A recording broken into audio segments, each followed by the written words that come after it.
തിരുവനന്തപുരം സിറ്റിക്കകത്താണ്. തിരുവനന്തപുരം സിറ്റിക്കകത്ത് ഓണാഘോഷത്തോടനുബന്ധിച്ച് ഓണം വാരാഘോഷം, അതായത് 3-ാം തീയതി മുതൽ 9-ാം തീയതി വരെയാണ് ഓണം വാരാഘോഷം, ഹാപ്പി ഓണം. അപ്പം അതിൻ്റെ ഭാഗമായിട്ട് ലൈറ്റ് കാണാനൊക്കെ ആയിട്ട് ഇറങ്ങിയിട്ട് ഇന്ന് 3-ാം തീയതിയാണ്. രാത്രി 12 മണിയായി. നമ്മൾ ഏകദേശം 8:30-9 മണിക്ക് ഇവിടെ വന്നതാണ്. അപ്പോഴേക്കും റോഡൊക്കെ നല്ല ബ്ലോക്കായിരുന്നു. അത് കാരണം ഈസ്റ്റ് കോട്ടയിൽ നിന്ന് കിഴക്കേക്കോട്ടയിൽ നിന്ന് നേരെ പാളയം സൈഡിലേക്കും എം ജി റോഡിലേക്കും ഒക്കെ പോവാണ് ലൈറ്റ് കാണാം. ഇന്നലെ രാത്രി മുതലാണ് ഫുള്ള് ലൈറ്റ് ഓണാക്കിയത്. നമ്മൾ ലൈറ്റ് കാണാനുള്ള പരിപാടിയിൽ പൊയ്ക്കൊണ്ടിരിക്കുകയാണ്.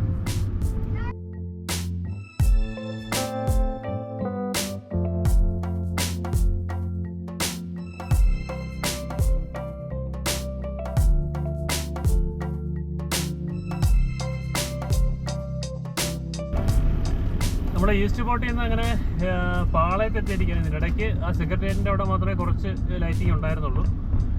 പിന്നെ അതാണ് ആ സമയത്ത് ടൈം ലാപ്സിലങ്ങ് ഓടിച്ചത്.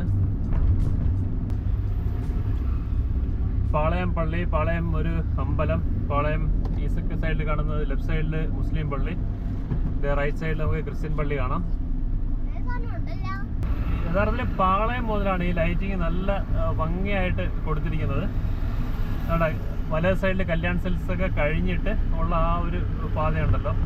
നേരത്തെ ഇങ്ങോട്ട് വരുന്ന വഴിക്കൊക്കെ ഈ സ്ഥലത്ത് നല്ല ട്രാഫിക് ആയിരുന്നു. അതാണ് നമ്മൾ വേറൊരു ഷോർട്ട് കട്ട് എടുത്ത് നേരെ ഈസ്റ്റ് കോട്ട് പോയി തിരിച്ച്. ഇപ്പോഴും സമയം ഏകദേശം 12 മണിയായി.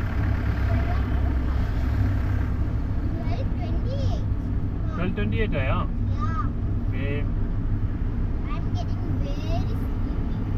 എന്നാ ഉറങ്ങിക്കോ. സാറായും വൈഫൊക്കെ കൂടെ ഉണ്ട്. സാറാക്ക് ഉറക്കം വരണം എന്നൊക്കെയാണ് പറയുന്നത്. ഉറങ്ങിക്കോടി സാറാ.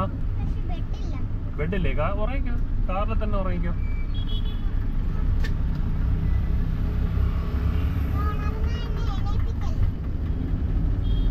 ഇനി ഇവിടെ നിന്ന് മ്യൂസിയം കവടിയാർ വരെയാണ്. കാരണം റൈറ്റ് സൈഡിൽ കോർപ്പറേഷൻ്റെ ഓഫീസൊക്കെ ഫുള്ള് ലൈറ്റാണ്. അത് കാണാൻ മാർഗ്ഗമില്ല. തിരിച്ചു വരുമ്പോൾ നോക്കട്ടെ, ട്രൈ ചെയ്യാം. അതുകൊണ്ടാ ഇവിടെ നിന്ന് അങ്ങോട്ടാണ് നല്ല കിടിലമായിട്ട് ലൈറ്റ് ചെയ്തിരിക്കുന്നത്. ഒരു രക്ഷയിലുണ്ട്. Super light. ഒരു ട്രാക്ക് സ്റ്റക്കാണ് കേട്ടോ. റോഡിൽ നല്ല തിരക്കുണ്ട്.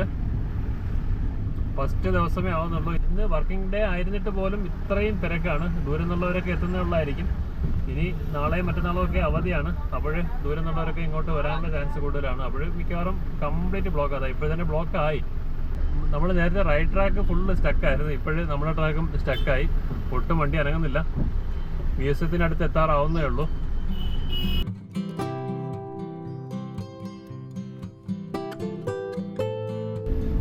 കുറേ സമയമെടുത്ത് നമ്മുടെ മ്യൂസിയത്തിൻ്റെ മെയിൻ ഗേറ്റിലെത്തി. Museum police station, museum main gate ആ സ്ഥലത്താണ് ഇപ്പോഴുള്ളത്.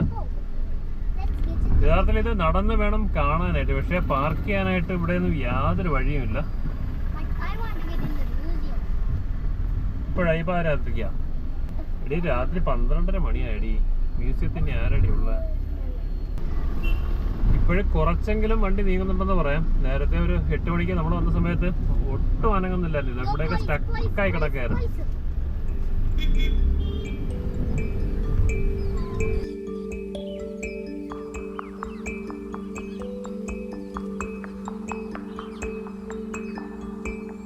നമ്മുടെ കനകക്കുന്നിനടുത്ത് എത്തി കേട്ടോ. കനകക്കുന്നിലെത്തി. ഇതുണ്ടോ, അതിനകത്ത് കയറണമെന്നുണ്ട്. പക്ഷേ ഒരു രക്ഷയില്ല. ഇവിടെ നിന്ന് പാർക്ക് ചെയ്യത്തില്ല. അടുത്ത ദിവസങ്ങളിൽ എന്തായാലും നമ്മൾ അതിനകത്ത് കയറി ഫുള്ള് ലൈറ്റ് കാണിക്കുന്നതായിരിക്കും.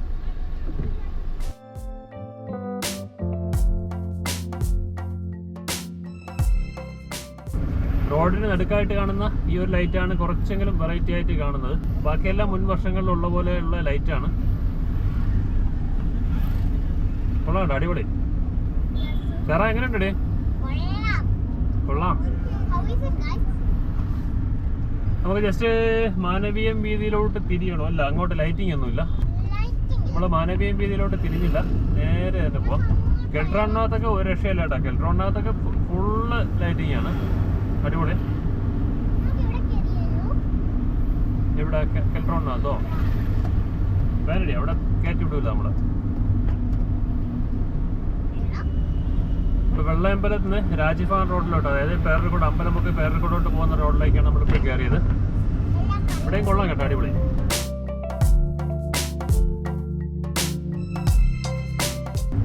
വലത് സൈഡിലാണ് രാജ്ഭവൻ. രാജ്ഭവൻ കഴിഞ്ഞ് നമ്മൾ കവടിയാറിലേക്ക് പോവാണ്. കവടിയാർ അമ്പലമുക്ക്.